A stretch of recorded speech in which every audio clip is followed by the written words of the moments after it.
मुद्दा क्रमांक 5 जर पाहिला ना तर खोडाची फुगवण जाडी चांगली वाढते. मार्केटमध्ये अनेक पीजीआर किंवा अनेक गोष्टी शेतकऱ्यांनी वापरल्या आणि त्याचे अतिशय वाईट परिणाम द्राक्ष शेतीवर झाले मित्रांनो. तर बघा, राणा डॅमेज होऊन गेल्या, ओलांडे वाढ खुंटणे किंवा वांज होणे किंवा झाडच डॅमेज होणे ह्या समस्या फार झाल्या. आता ती बोलायचा काही विषय नाही आपल्याला, तो आपल्याला कोणा नाव देखील ठेवायचं नाही.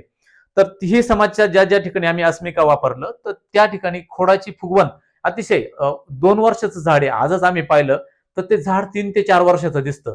कारण शेंड्याची अनावश्यक वाढ होती, त्यामुळे जे झाडाचं स्टोअर केलेलं सगळं एनर्जी आहे त्या ठिकाणी ती असते. त्यामुळे झाडाची जाडी देखील आम्हाला त्या ठिकाणी वाढलेली दिसली.